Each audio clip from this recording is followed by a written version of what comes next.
کلام مجید، فرقان حمید، سورۃ البقرہ آیت نمبر 185 میں اللہ رب العزت فرماتا ہے وَلِتُكْمِلُوا الْعِدَّةَ وَلِتُكَبِّرُوا اللَّهَ عَلَى مَا هَدَاكُمْ وَلَعَلَّكُمْ تَشْكُرُونَ۔ فرمایا تاکہ تم لوگ رمضان کے روزوں کی گنتی مکمل کرو۔ اس سے مراد یہی ہے کہ پہلی رمضان سے لے کر 29ویں رمضان تک یا 30ویں رمضان تک آپ لوگ اللہ کی رضا کی خاطر روزوں کا اہتمام کرو۔ جب روزے مکمل ہو جائیں فرمایا وَلِتُكَبِّرُوا اللَّهَ عَلَى مَا هَدَاكُمْ۔ پھر عید الفطر کے دن اللہ تبارک و تعالیٰ کی بڑائی بیان کرو۔ بڑائی کہ اللہ اکبر لا الہ الا اللہ اللہ اکبر وللہ الحمد۔ ایک بڑائی ہے زبان سے بڑائی بیان کرنا، ایک ہے دل سے بڑائی۔ اس میں فرق کیا ہے؟ زبان سے اللہ اکبر پڑھنا اور دل سے، قرآن سے یعنی زبان سے قرآن کو پڑھنا، ایک ہوتے دل سے قرآن کو پڑھنا۔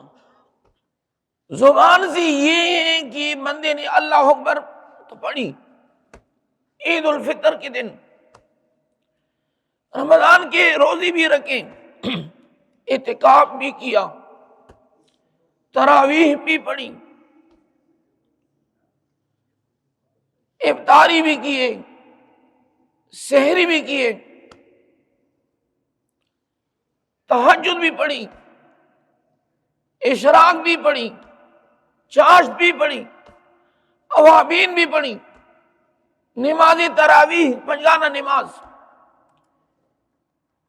لیکن جو ہی رمضان ختم ہوتی ہے وہ اسی طرح بگڑ جاتا ہے، نماز کو ترک کر دیتا ہے۔ وہ اکثر رمضان کے بعد ہے نا، عید الفطر کے پہلے یا دوسرے دن جو نا سوشل میڈیا کے اوپر وہ ٹرینڈ چلتی ہے، وہ کہتے ہیں کہ ضروری اعلان سنو نمازی غائب ہیں، مساجد کی تصویر شیئر کرتے ہیں سوشل میڈیا کے اوپر۔ رمضان میں تو مساجد بری پڑی ہوتی ہیں، پھر عید الفطر کے بعد پہلی سب جو ہیں وہ بھی نامکمل ہوتی ہیں۔ تو ہم کہتے ہیں کہ اللہ اکبر، اللہ سب سے بڑا ہے۔ ایک زبان سے کہنا ہوتا ہے، زبان سے یہی کہنا ہے کہ بس رمضان گزر گیا تو نمازی بھی ہم چھوڑ دیتے ہیں،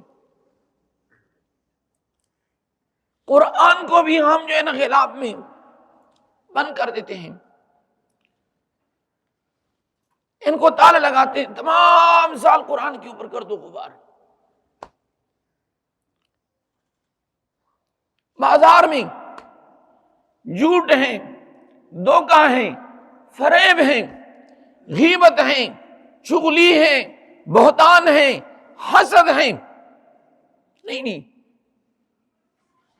قرآن عظیم شان اور رمضان کا ڈیمانڈ کیا ہے مطالبہ ہم سے۔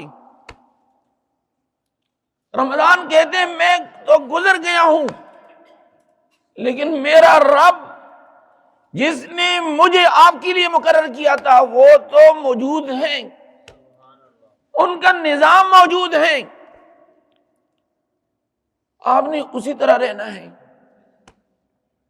آپ نے بگڑنا نہیں ہے۔ ہم کیوں بگڑتے ہیں؟ یہ ایک سوال ہے۔ رمضان میں ہم کیوں صحیح مسلمان ہوتے ہیں؟ مساجد ہماری بری پڑی ہوتی ہیں، وجہ یہ ہے کہ اللہ رب العزت رمضان کے مہینے میں شیطان کو قید کر دیتا ہے آسانی سے۔ بغیر کسی روک ٹوک مشکلات کے ہم پنجگانہ نماز ادا کرتے ہیں، نماز تہجد۔ تو رمضان کا ڈیمانڈ کیا ہے؟ مطالبہ۔ رمضان کا پہلا مطالبہ یہ ہے، میں تو گزر گیا ہوں، میرا رب موجود ہے، اور رب کا حکم کیا ہے قرآن میں، وَارْكَعُوا مَعَ الرَّاكِعِينَ، اقیموا الصَّلَاةَ وَآتُوا الزَّکَاةَ وَارْكَعُوا مَعَ الرَّاكِعِينَ۔ قرآن کا اور رمضان دونوں، نبی علیہ الصلوۃ والسلام نے فرمایا کہ القرآن والصیام یشفعان للعبد، فرمایا کہ قرآن اور رمضان بندے کے بارے میں سفارش کر کے انہیں جنت میں داخل فرمائے گا۔ لیکن اب دیکھیے قرآن کا ڈیمانڈ کیا ہے اور رمضان کا۔ رمضان کا مطالبہ یہ ہے کہ میں تو گزر گیا ہوں، لیکن میرا رب جو ہے جس نے مجھے مقرر کیا تھا وہ موجود ہے، اور رب کا حکم کیا ہے قرآن، اقیموا الصلاۃ وآتوا الزکاۃ وارکعوا مع الراکعین، نماز بھی اسی طرح پڑھتے رہو، زکوٰۃ بھی ادا کرتے رہو، دو مطالبے ہو گئے۔ وارکعوا مع الراکعین، اور رکوع کرو رکوع کرنے والوں کے ساتھ۔ مفسرین کرام نے لکھا ہے کہ اس سے مراد باجماعت نماز ہے۔ اور جس طرح ہم رمضان میں باجماعت نماز پڑھتے، تراویح کیا ہے؟ تراویح ایک ٹریننگ ہے 27 دن کا، کہ باجماعت نماز کی آپ مشق کریں، اس کی پابندی۔ تو لہذا رمضان کا ڈیمانڈ یہ ہے کہ شیطان کو رب نے اب چھوڑ دیا، شیطان کا نہیں ماننا۔ اللہ قرآن میں فرماتا ہے، یا ایھا الناس ان وعد اللہ حق فلا تغرنکم الحیاۃ الدنیا ولا یغرنکم باللہ الغرور، فلا تغرنکم الحیاۃ الدنیا۔ اللہ فرماتے ہیں یا ایھا الناس، اے لوگوں، اللہ کا وعدہ سچا ہے، دنیا جو ہے یہ دھوکہ ہے، فریب ہے، فراڈ ہے۔ اللہ تبارک و تعالی واللہ یدعو الی الجنہ والمغفرہ، اللہ فرماتا ہے کہ میں اپنے بندے کو دعوت دیتا ہوں مغفرت کی طرف اور جنت کی طرف۔ انما یدعو حزبہ لیکونوا من اصحاب السعیر، اللہ رب العزت فرماتے ہیں کہ شیطان جو دعوت دیتا ہے وہ کہتے ہیں لیکونوا من اصحاب السعیر، کہ یہ لوگ جہنمی بن جائیں، نعوذ باللہ۔ سعیر کہتے ہیں جہنم کو۔ تو اللہ تبارک و تعالی ہم سب کو جہنم سے بچائے۔ قرآن کا اور رمضان کا مطالبہ کیا ہے؟ مطالبہ یہ ہے کہ آپ لوگ سچے ہو جاؤ، صداقت اختیار کرو، سچائی، معاملات، لین دین، کاروبار میں۔ یوم ینفع الصادقین صدقہم لہم جنات تجری من تحتها الانہار خالدین فیہا ذلک الفوز العظیم۔ اللہ رب العزت فرماتا ہے کہ قیامت کے دن کون کامیاب ہے؟ سچے، جس نے گھر کی چوکھٹ کے اندر بھی سچ بولا، مسجد کے اندر بھی، دفتر کے اندر بھی، نقصان کی حالت میں، نقصان ہو رہے ان کو، کپڑا جو ہے نا داغدار ہے، انہوں نے گاہک کو بتایا کہ میں نے تو مکمل ریٹ پہ لے کر آیا ہے، لیکن یہاں پہنچ کر اس میں داغ ہے، تو لہذا ہاف پرائس پہ میں نے دینا ہے آپ کو۔ ظاہری طور پر نقصان ہے تاجر کو، لیکن اللہ رب العزت فرماتے ہیں کہ قیامت کے دن میں ان کو اس کے بدلے میں جنت عطا کروں گا، حور عطا کروں گا، غلمان عطا کروں گا، ان کو اپنے حبیب کا، محمد مصطفیٰ صلی اللہ علیہ وسلم کا شفاعت نصیب کروں گا، پولیس رات پہ یہ آسانی سے جائے گا۔ لیکن شیطان کیا کہتے؟ شیطان کہتے نہیں نہیں نہیں نہیں نہیں، یہ آپ کو نقصان ہوگا، آپ فقیر ہو جائیں گے، غریب ہو جائیں گے۔ تو اللہ فرماتے ہیں کہ میرا وعدہ سچا ہے، جب تو نے میرے لیے سچ کہا، رب فرماتا ہے کہ میں رب ہوں، رازق ہوں، واللہ خیر الرازقین۔ آپ کے لیے ایک دروازہ بند ہو گیا، 100 دروازے اور کھلیں گے۔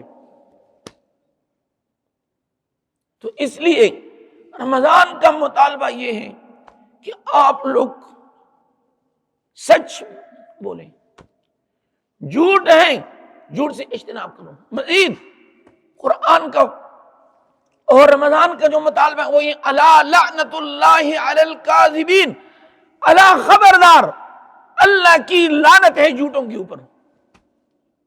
اور عبداللہ ابن عمر رضی اللہ عنہ فرماتے ہیں کہ کئی میل یہ فرشتے دور بھاگتے ہیں۔ تو لہذا رمضان کہتے ہیں کہ میں تو گزر گیا ہوں لیکن میرا رب موجود ہے، جھوٹ نہیں بولنا۔ رمضان کا مطالبہ یہ ہے کہ شیطان کو اللہ نے چھوڑ دیا، لیکن آپ نے محمد مصطفیٰ صلی اللہ علیہ وسلم کی دین کی پیروی کرنی ہے۔ شیطان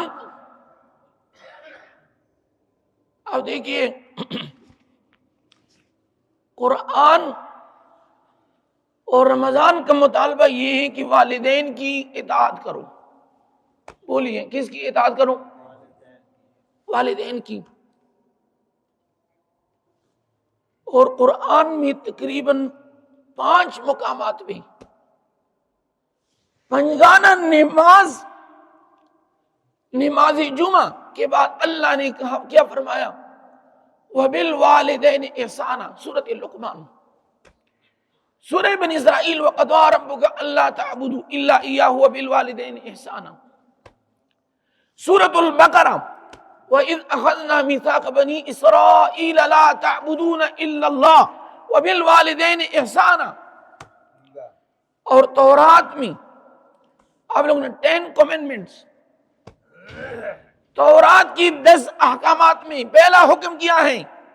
oneness، خدا کو ایک ماننا۔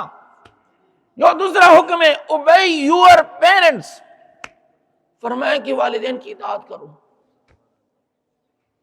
تو قرآن کا اور رمضان کا مطالبہ یہ ہے، رمضان کہتے ہیں کہ میں تو گزر گیا ہوں، میرا رب بھی موجود ہے، قرآن بھی موجود ہے، والدین کی اطاعت کرو۔ کیوں؟ حضور علیہ السلام نے فرمایا الجنت تحت اقدام الامہات، کہ جنت والدین کی قدموں تلے ہیں۔ یہاں پر امہات کا ذکر ہے، لیکن امہات کو مائیں ہیں۔ اکثر جو ہے نا گاڑیوں کے اوپر پیچھے لکھے ہوتے ہیں کہ ماں کی دعا جنت کی ہوا، تو یہ اصل جملہ یہ ہے، والدین کی دعا جنت کی ہوا۔ حضور علیہ السلام نے فرمایا کہ والدین کی دعا اولاد کی حق میں اس طرح مقبول ہے جس طرح نبی کی دعا امتی کی حق میں۔ تو قرآن کا اور رمضان کا مطالبہ یہ ہے کہ والدین کی اطاعت کرو، کسی بھی صورت میں والدین کو ناراض نہیں کرنا۔ حضور علیہ السلام نے فرمایا کہ جس نے والدین کو ناراض کر دیا اور اسی حالت میں فوت ہو گئے وہ جہنم میں جائے گا۔ یہ قرآن کا فیصلہ ہے۔ یہ حق کس نے دیا؟ یہ اللہ تبارک و تعالی۔ رضا الرب فی رضا الوالد وسخط الرب فی سخط الوالد۔ حضور علیہ السلام نے فرمایا کہ رب کی رضا یہ والد کی رضا میں ہے، رب کی ناراضگی والد کی ناراضگی میں ہے۔ رمضان کا ڈیمانڈ کیا ہے؟ رمضان کا ڈیمانڈ یہ ہے کہ میراث میں بہن اور بیٹی کا حصہ دوں۔ حضور علیہ الصلوۃ والسلام نے فرمایا کہ جس نے ایک بالش کے برابر زمین کو ناحق قبضہ کر دیا، بہن کا حصہ تھا، بیٹی کا حصہ تھا یا عام مسلمان کا تھا، قیامت کے دن ایک بالش کے برابر زمین کو جہنم کی آگ میں گرم کیا جائے گا، پھر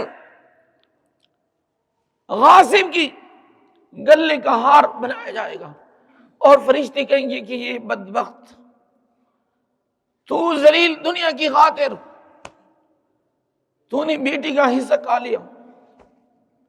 یہ تو اللہ نے فرض کیا تھا قرآن کے اندر کہ ان کا حصہ فرض ہے، آپ لازم بنا رہے تھے، جائیدادی بنا رہے تھے، آپ کا یہ گمان نہیں تھا کہ میں نے رب کے پاس جانا ہے، خبر ہے، حساب کتاب ہے۔ تو آج حساب کتاب میں اللہ کا فیصلہ یہ ہے کہ بیٹی کا جو حصہ تو نے نہیں دیا تھا، اللہ ناراض ہے اور اس کے بدلے میں تو نے جہنم میں جانا ہوگا۔ تو رمضان کا اور قرآن کا ڈیمانڈ یہی ہے کہ دوسرے کا حق دو۔ بہت سارے مقروض اللہ نے ان کو دیا ہے استطاعت، لیکن اس کے باوجود بھی اپنا قرض واپس نہیں کرتے۔ یہ حقوق العباد ہیں۔ کیا ہے؟ مسلمان کیوں زوال پذیر ہیں؟ حاجی جو ہے نا، حج میں پاکستان تیسرے نمبر پہ ہے اور عمرے میں پہلے نمبر پہ، پہلے نمبر پہ عمرے میں۔ اس کی وجہ یہ ہے کہ ہماری معاملات، لین دین سے کیا مراد ہے؟ ہم وعدہ کرتے ہیں کہ ہم کل یہ قرض آپ کو واپس کریں گے، لیکن جب کل آ جاتے ہیں موبائل بند ہو جاتے ہیں۔ اللہ فرماتے ہیں وَأَوْفُوا بِالْعَهْدِ إِنَّ الْعَهْدَ كَانَ مَسْئُولًا۔ وعدہ خلافی کرنا یہ گناہ کبیرہ ہے۔ اللہ فرماتا ہے کہ قیامت کے دن میں پوچھوں گا کہ میں مالک تھا، میں نے دیا تھا مال آپ کو، پھر تو بخل کرتے میں تو نے قرض بھی لیا، انہوں نے آپ کے ساتھ احسان بھی کیا۔ احسان اس لیے عربی میں کہاوت ہے کہ القرض مقراض المحبہ، کہ قرض جو ہے یہ محبت کی کینچی ہے، محبت کو کاٹتی ہے۔ تو رمضان کا ڈیمانڈ یہ ہے کہ اگر آپ کے اوپر قرض ہے، اپنے حقدار کو، محسن کو قرض واپس کریں۔ اگر قرض واپس نہیں کیا تو قیامت کے دن یہ گناہ کبیر ہے، اللہ تبارک و تعالیٰ اس کے بارے میں پوچھیں گے۔ جو وعدہ ہے، وعدے کو ہم بہت کم سمجھتے ہیں، کوئی توجہ نہیں دی۔ اللہ نے قرآن میں وَأَوْفُوا بِالْعَهْدِ إِنَّ الْعَهْدَ كَانَ مَسْئُولًا، کہ اپنے وعدے کی وفا کرو۔ اور سیرت کے کتب نے لکھا ہے کہ ایک یہودی نے حضور علیہ الصلوۃ والسلام سے، اس کا نام تھا عبداللہ، کچھ چیزیں خرید لی۔ حضور علیہ الصلوۃ والسلام کو کہا کہ آپ ادھر کھڑے رہیں گے، میں آ رہا ہوں۔ یہودی بھول گئے، تیسرے دن ان کو یاد آ گئی کہ میں نے تو مسلمانوں کے پیغمبر سے وعدہ کیا تھا۔ وہ دوڑ دوڑ کر جب آ گئے تو حضور علیہ السلام اس مقام پہ کھڑے تھے۔ حضور علیہ الصلوۃ والسلام نے فرمایا کہ اللہ کے بندے، آپ نے بہت لیٹ کر دیا، لیکن انہوں نے تسلیم کر دیا کہ واقعی طور پر نبی آخر زمان محمد مصطفیٰ صلی اللہ علیہ وسلم وعدے کا پابند ہیں۔ ہم رمضان کا ڈیمانڈ یہ ہے کہ اپنی معاملات ہیں، لین دین، مسلمان بھائی کے ساتھ ہوں، کافر کے ساتھ ہوں، عیسائی کے ساتھ ہوں، یہودی کے ساتھ ہوں، اپنا لین دین میں وفا کرو، چونکہ جو وعدہ خلافی کریں گے قیامت کے دن اپنے نبی کے سامنے ملامت ہوں گے۔ اللہ ہم سب کو قیامت کے دن کی ملامتی سے بچائیں۔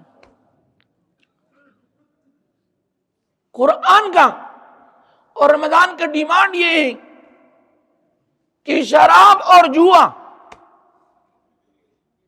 یہ حرام ہے.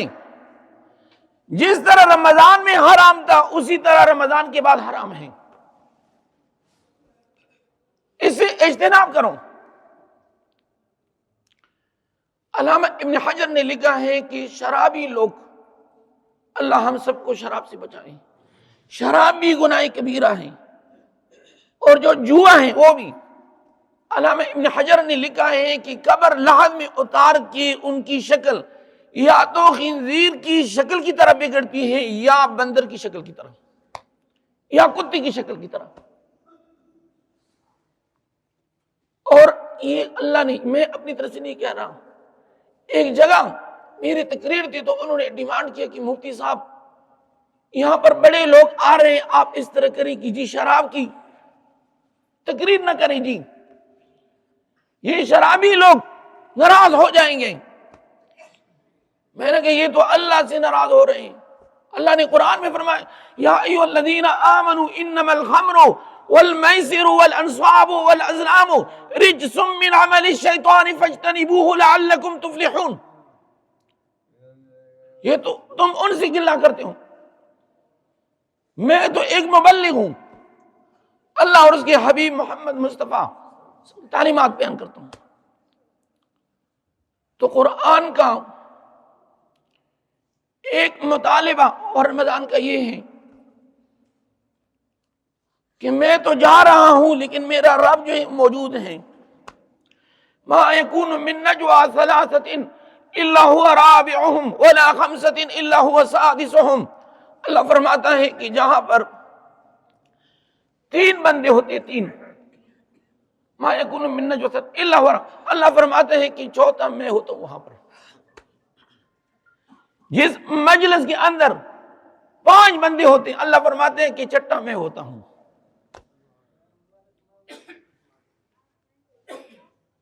رمضان کہتے ہیں کہ میں تو جا رہا ہوں لیکن میرا رب موجود ہے. رمضان کا ڈیمانڈ یہ ہے کہ حیا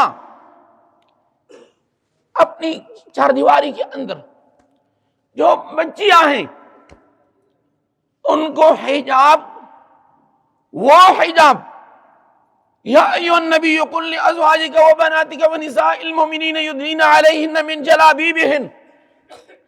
جلباب کہتے ہیں موٹی چادر کو. رمضان کا ڈیمانڈ یہ ہے کہ اپنی جو بیٹیاں ہیں گریجویشن کراؤ لیکن ہاسٹل میں نہ بٹھاؤ ان کو.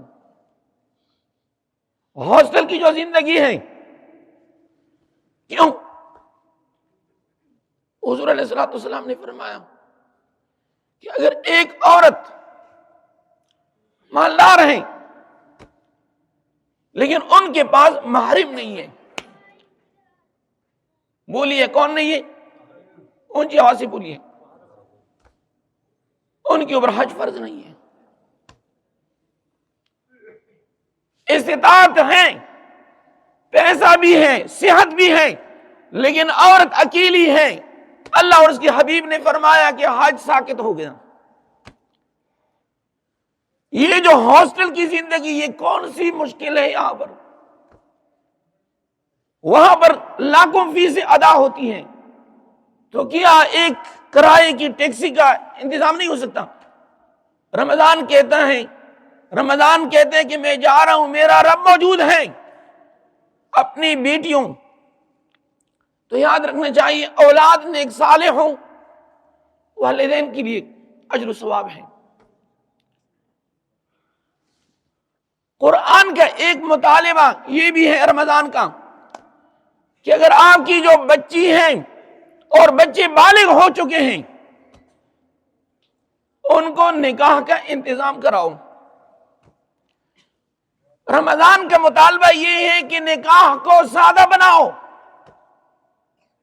سادہ، مسجد کے اندر ہی، مسجد نبوی کی رواج کو عام کرو.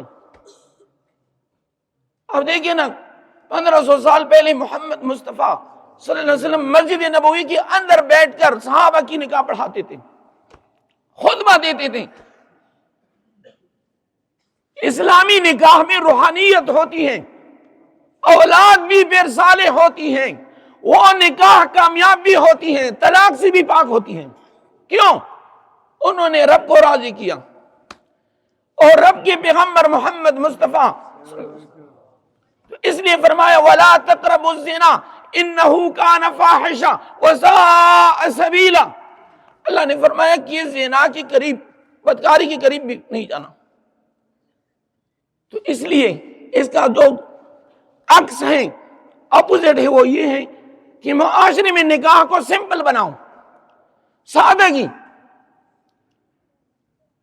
ہم نے کیا معاشرے میں ہم نے نکاح کو مشکل، اتنی ڈیمانڈ، گھر ہیں، بینک بیلنس ہیں، یورپ ہے، یورپ کی جو ویزے ہیں، وہاں پر نوکری ہیں، اللہ اور اس کے حبیب کا یہ،